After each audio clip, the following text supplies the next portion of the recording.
bienvenidos. Esto es el Tax Rap. Le pusimos el Tax Rap, doctor Roberto, porque es un poco de impuestos, pero también un poquito de música y un poquito de placer. Este es nuestro primer programa.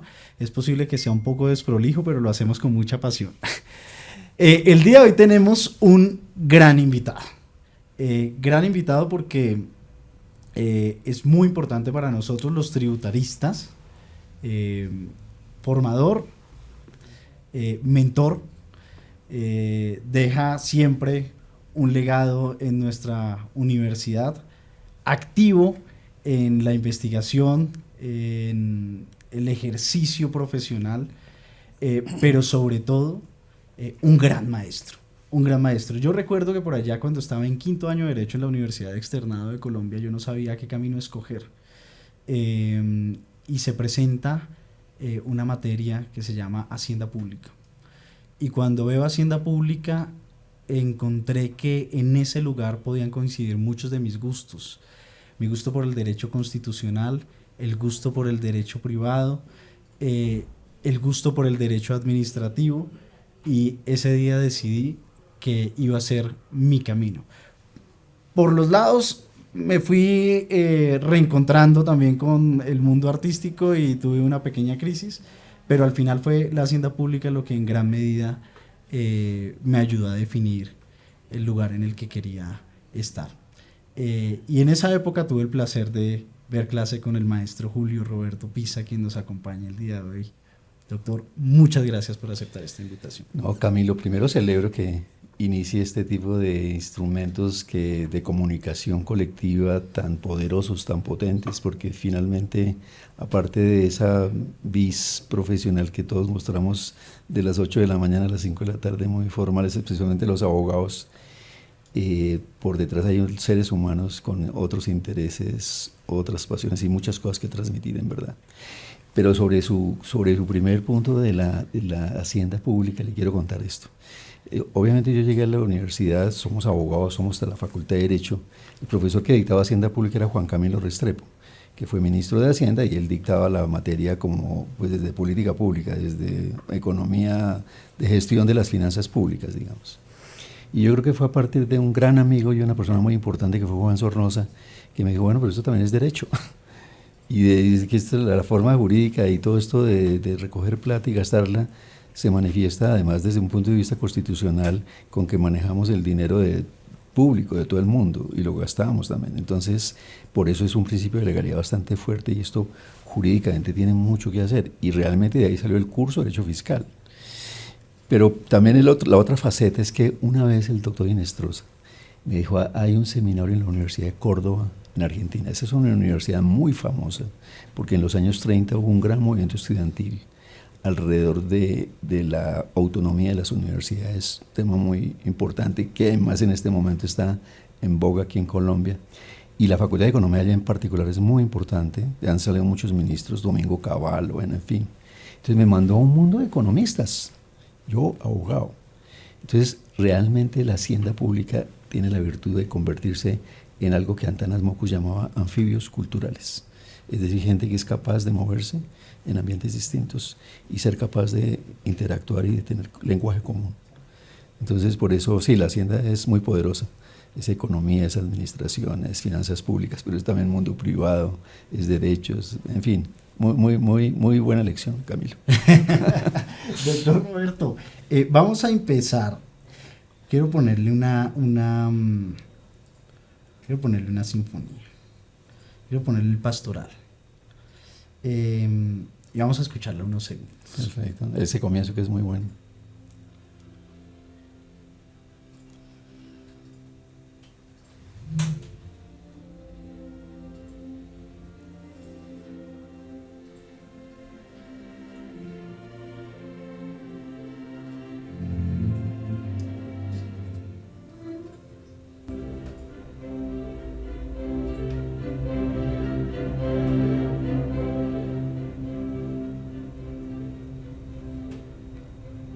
Doctor Julio, la música clásica en su vida. Yo estuve leyendo algo sobre el pastoral. Me cuentan que es algo que compone Beethoven cuando se va para el campo, aunque se aleja un poco de la ciudad, se va para el campo, que hacen ese lanzamiento de esa obra en Viena, y que al comienzo no recibió, digamos que no obtuvo un gran recibimiento, y que en gran medida eso se lo atribuyen los expertos a que pues eran épocas de Napoleón, y Napoleón estaba llegando a Viena y era demasiado calmado, y digamos que quizá en ese momento el público estaba esperando otras cosas. Pero encuentro en el Pastoral que podría haber una conexión muy grande por esa historia de Beethoven con los momentos de infancia en Moniquirá, en la finca de los abuelos. Sí, mi abuelo tenía una vitrola y tenía ahí canciones de su época, estoy hablando de los años 50, cuando pasábamos vacaciones. Y la música era importante, pero ahí más bien música popular. Pero la música clásica fue más bien mi papá, bueno, los domingos en nuestra casa, era el día del mercado y poníamos los valses de Strauss típicos de su época. Y la música, la conexión un poquito es por ese lado de Viena, entre otras cosas, porque Strauss, ese mundo del Danubio Azul y todo esto, ese mundo de Viena. Pero digamos, esta conexión con la pastoral me permite un poco hacer una remembranza muy particular. Cuando yo cumplí 18 años, me gradué de bachiller, mi hermano mayor tenía un grupito de amigos, mi hermano me lleva como 6 años, y entonces era 1970 y se celebraban los 200 años del nacimiento de Beethoven.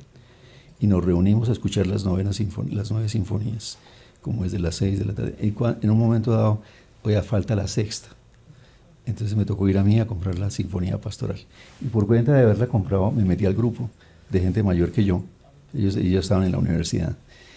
Y llevamos 54 años, 53, reuniéndonos el 16 de diciembre de todos los años para conmemorar a Beethoven.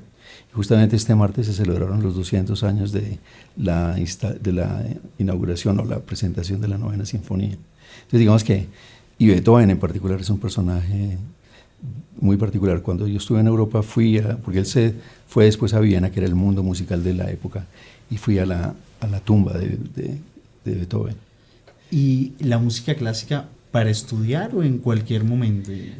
Bueno, no, en esa época había una emisora que era la emisora de la inmensa minoría, que era la HJCK. En el mundo cultural de esa época era muy importante, y realmente esa era la emisora preferida de nosotros, mía personalmente. Estudiaba mucho, pero no, también iba mucho a música, iba mucho a los conciertos de Leon de Grave. Entonces siempre fue, y bueno, por cuenta de eso, claro, a veces estudiar un poquito los compositores o las diferencias o los movimientos musicales, etcétera, también. Doctor Julio, usted acaba de hacer referencia a su hermano mayor y esta anécdota con la sexta sinfonía que tuve que ir a comprar y que le da origen a este grupo. ¿Cuánto llevan? 53 años. El 16 de diciembre de todos los años nos reunimos, que fue el día que nació Beethoven, desde que cumplió 200, él murió en 1970. El nacimiento, 1970. Entonces llevamos 53 años reuniéndonos todos los 16 de diciembre. Espectacular. Y volviendo a la figura del hermano mayor y esta anécdota de la Sinfonía Sexta, es el mismo hermano que te sugiere algunos textos mientras estuviste en la universidad. Sí. Yo tengo 3 hermanos mayores y mi papá murió cuando yo tenía 8 o 9 años, entonces ellos cumplieron un poquito el papel de hermanos mayores de verdad, porque digamos, me llevan 8, 6 y 4, o sea, son más grandes que yo. Y eso se nota en esa época. Sí, entonces digamos, mis 3 hermanos han tenido influencias distintas en mí, pero que fue fue sociólogo y profesor de la Universidad Nacional, y fue profesor toda la vida. Entonces, digamos, más afinidades selectivas intelectuales, él. Y realmente él fluyó mucho en mi vida intelectual. Sí, entonces, eso a lo que se está refiriendo Camilo, es que yo empecé a estudiar Derecho por casualidad, porque yo realmente me presenté a la Nacional a Psicología y no pasé. Entonces, Derecho fue second best. Entonces, cuando entré, el primer año fue muy bueno. Tuve profesores estupendos y era el Derecho en una dimensión muy humanística. O sea, introducción al Derecho, Sociología, Filosofía, Política. Es decir, me encantó. Pero en segundo viene el procesal, que es ese mundo más prosaico y cotidiano de los expedientes. Entonces tuve como una crisis y dije, voy a salirme de esto, y en esa época estábamos haciendo un proyecto con pintores, el impresionismo y todo eso, estudiando. Entonces me metí a Bellas Artes.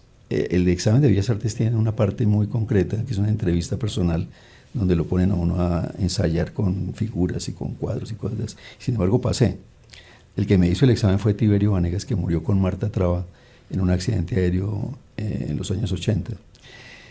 Pero cuando llegué allá me di cuenta que eso del taller y no era lo que me gustaba. A mí me gustaba apreciar la pintura, pero no esto. Por cuenta de eso, entonces mi hermano me dijo que tratara de madurar bien la decisión, porque me dijo hay como 3 o 4 decisiones en la vida que son fundamentales, que estudiar, con quién compartir la vida, en qué va a trabajar. Esas son decisiones a las que póngale toda la importancia en la vida, porque la vida es corta y son decisiones que para muy largo plazo.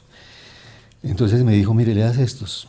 Entonces me dio una serie de libros y uno de esos libros era la amistad que tuvo Émile Zola con Paul Cézanne.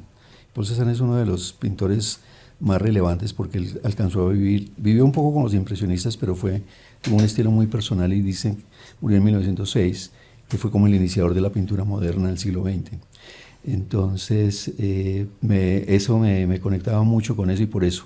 Pero me di cuenta que no era realmente que me gustara ejercer el oficio de artista, entonces me devolví otra vez, había perdido unas materias y hice unos cursos remediales y entonces él me sugirió 6 libros para que los mejor léaselos, madure bien y piense bien lo que va a hacer. ¿Y qué dejó esos libros? Digamos, ¿fueron relevantes para la decisión o fue, digamos, como una puerta para seguir por la senda de la lectura, pero al final logró el objetivo, digamos, que fue reveladora esa lectura? Bueno, yo por los inicios y por todo siempre he tenido un hábito de lectura fuerte y eso lo lleva a uno a, digamos, reflexionar y apreciar más pues todo ese mundo cultural de la novela, la poesía, el teatro, etcétera. Entonces, que si fueron decisivos totalmente. Realmente ese papel, cuando uno está en esa época, en esa edad, y tiene a alguien más grande que le puede sugerir, no es váyase por acá o por acá, sino elementos para que uno pueda tomar una decisión es fundamental. Yo creo que la novela más importante que yo he leído, y el libro más influyente es En busca del tiempo perdido. De hecho, lo leí, y casi que lo leí 2 veces, son 7 tomos, es una obra monumental, y en realidad más que contar algo es una manera de afrontar la vida, una actitud ante la vida. Como mucho hacia el pasado, digamos, como un recuento del pasado. No, pues de todas maneras está una cosa, uno solamente vive a través de lo que recuerda en realidad, porque cuando está viviendo tal vez no es consciente de lo que está viviendo, y la manera como recupera uno es, de hecho Proust, ¿cómo escribe esa novela? Proust es un intelectual, pues de clase media, de un médico burgués total, pero vivía en ese mundo un poquito de la aristocracia francesa de París de comienzos del siglo, finales del Ancien Régime y comienzos del siglo XX. Y él asiste a todos esos cócteles y conoce ese mundo aristocrático, vanidoso, y lo que hace en un momento de la vida es retirarse, aislarse en su cuarto, además era un tipo enfermo, y ponerse a relatar todo lo que él vivió, hacer un retrato de la sociedad de su momento. Y entonces comprende que hay un episodio muy famoso que da origen a la novela de él, que es que está un día desayunando donde la tía, y la tía Madeleine le da unas Madeleine, que son unos bizcochitos franceses, y lo mete en la infusión, y él recuerda que en algún momento eso le había ocurrido en un episodio de la infancia. Entonces él dice que solamente a través de la memoria es capaz de comprender la profundidad y la intensidad que significó eso. Entonces digamos que por eso el último tomo es El tiempo recobrado, y que muchas veces uno solo logra recuperar lo que ha vivido cuando lo recuerda, porque es más, digamos, tal vez tiene mayor profundidad y mayor perspectiva para mirar qué fue lo que vivió, que cuando está en el momento del instante vivido, digamos. No, es muy interesante, pero no, la novela más que este episodio que cuento es la manera como lo dice. Preciosismo y una profundidad. Yo creo que es una gran sensibilidad que despierta en uno. Entonces, ese libro muy importante. Pero a otros, por ejemplo, los años de aprendizaje de Wilhelm Meister, de Goethe, que también es un personaje que se va con un grupo de teatro y recorre mucho tiempo, pero también es un poco la búsqueda de para dónde voy en mi vida. Doctor Julio, vamos un poco a la infancia. Sí. Vamos un poco a la infancia. ¿Qué es el Sporting Fútbol Club? Bueno, cuando nosotros hacíamos un grupo, en esa época la vida de la cuadra era importante Entonces había como dos grupitos ahí, entonces unos crearon, estábamos hablando de muchachos entre, no sé, los 8 y los 18 por ahí. Un grupo, entonces crearon un club que se llama el Club de los Leones. Entonces nosotros, había como una rivalidad intelectual entre mi hermano mayor y el más grande de ellos, que después también estudió en la Nacional, estudiaba agronomía. Entonces nosotros, bueno, creamos otro grupo, el Sporting Fútbol Club. En esa época jugábamos mucho fútbol, era nuestra pasión. Y entonces ese club era un club donde era aparentemente en función de la pasión por el fútbol, pero claro que hacíamos más cosas. Y justamente, por ejemplo, en ese Sporting Fútbol Club, el año 1964 se celebraron los Juegos Olímpicos de Tokio. Entonces dijimos, ¿por qué no hacemos aquí unas Olimpiadas entre todos? Y entonces hicimos carreras de velocidad, maratón, salto de alto, salto largo. Bueno, hicimos como una emulación de lo que fueron los Olímpicos.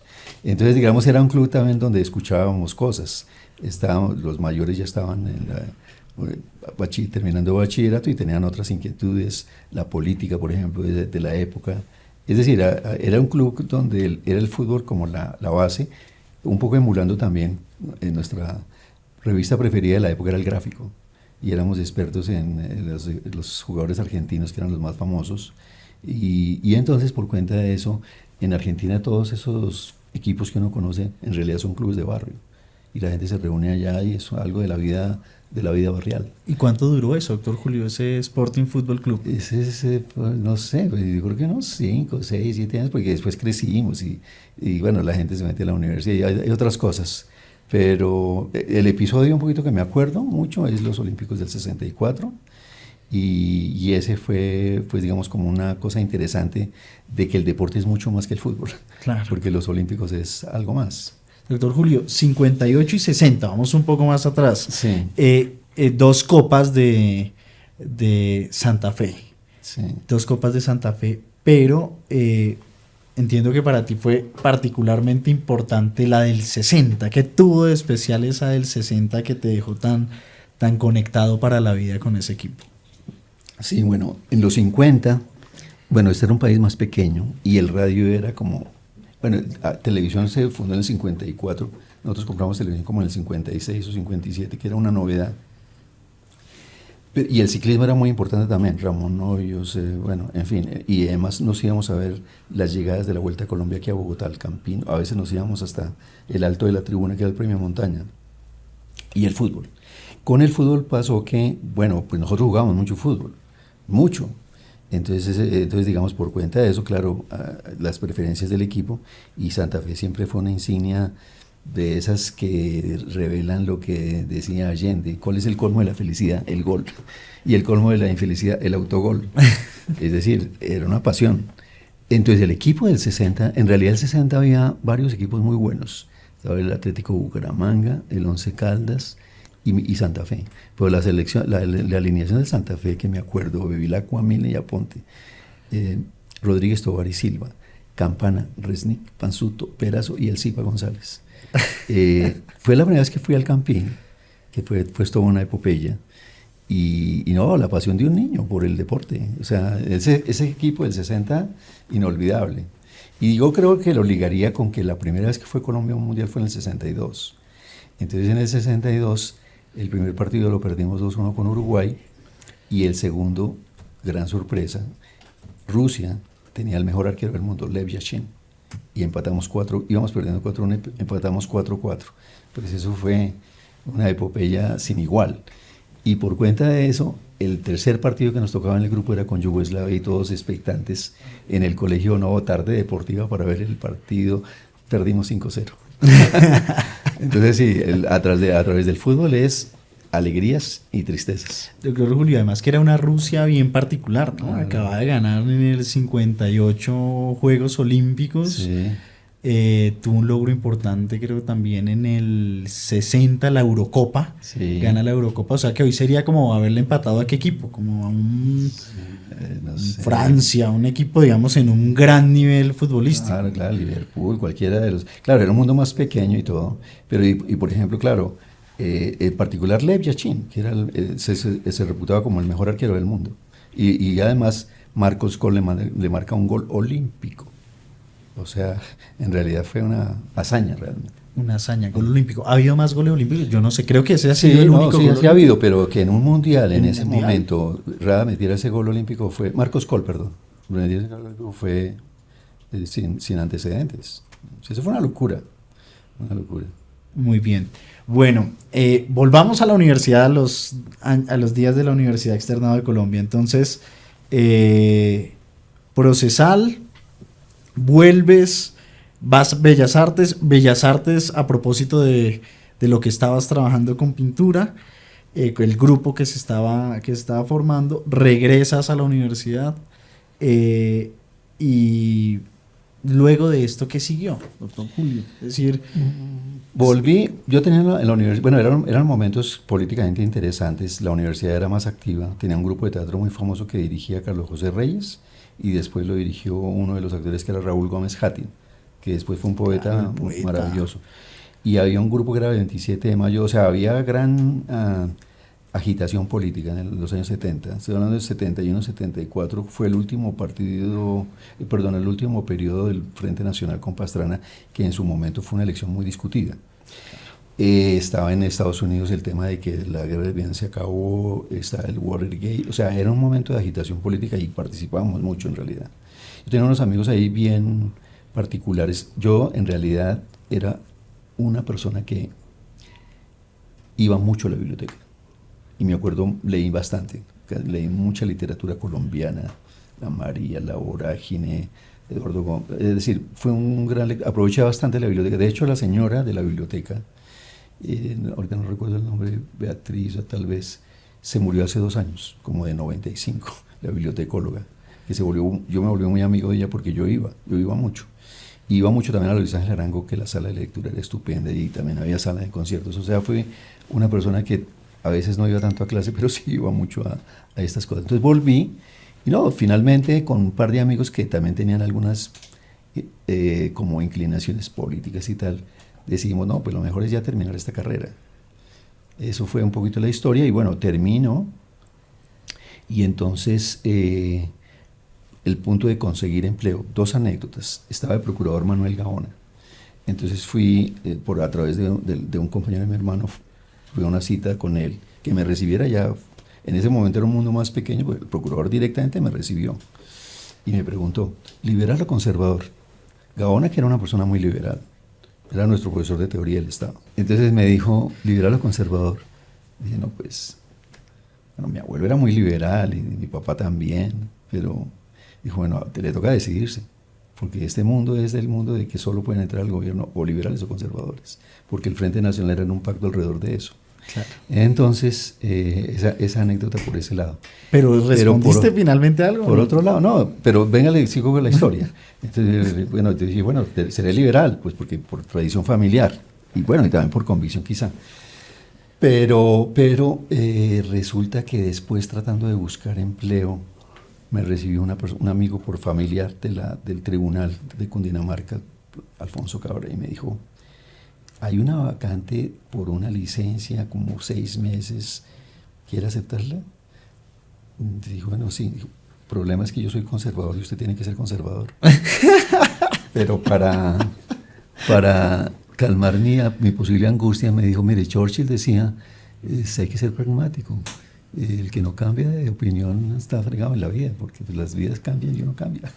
Que pues, Churchill le pasó, fue el Partido Laboral, el partido de los Tories. Entonces, digamos que, bueno, terminé en ese cargo, que fue el primero, que era juez de instrucción criminal en el Samper Mendoza, me acuerdo mucho. Fue una gran experiencia, porque era juez realmente. Me tocaba decidir la vida de la gente, se va a la cárcel, no se va, en fin, cosas de esas. Y yo recuerdo, al nivel penal tuve un gran profesor, ¿no? Alfonso Reyes, Cancino, bueno, gente muy importante, pero penalistas. Mi compañero era Emiro Sandoval, que fue el magistrado que fue asistente de Alfonso Reyes en la corte y murió con él allá. Entonces, cuando tenía alguna duda, lo llamaba mucho porque con él tuvimos una buena amistad en la época de estudiantes. Claro, digamos, grandes pérdidas, maestros en el Palacio de Justicia, pero en el recuento que pude hacer en la entrevista previa, 2 grandes amigos en 2 momentos distintos, digamos que digamos, en dos momentos laborales distintos. Uno a propósito de una reforma que se estaba haciendo y Emiro Sandoval. Digamos, pierdes dos amigos Sí. allí. Emiro realmente fue compañero y a veces estudiábamos en los grupos de estudio, pero amigos de la universidad tuve gente más cercana que Emiro, eso sí. Lo que pasa es que Emiro cumplió un papel era porque pues en algún momento habíamos estudiado juntos y tal, y era el penalista por excelencia, él había ido a Alemania siendo muy joven. Emiro era una persona brillante en realidad. Sí. De esa promoción, de esas promociones de 1975, 75, regresando un poco, 75. 1975. De hecho, el otro año vamos a celebrar los 50. 50 años. Y de esa promoción coinciden varios en el Consejo de Estado, muchos trabajaron en el Consejo de Estado. Así es, curiosamente, porque a veces nos reunimos, curiosamente, 4 de eso, que es muy raro, hemos llegado al Consejo de Estado. 2 a la sección primera, Rafael Lafón, que fue presidente del Consejo y que le tocó el encargo de sacar adelante el Código Contencioso Administrativo, la Ley 1437. Y Guillermo Vargas, hijo de quien fue uno de los miembros del doctor Vargas Rubiano, Gonzalo Vargas Rubiano, del Consejo Directivo de la Universidad Externado, muy cercano a la familia Inestrosa. Guillermo Vargas también. Y en la sección cuarta, Ligia López y yo. Entonces, curiosamente hemos participado en esa alta dignidad y en ese privilegio de estar en el Consejo de Estado.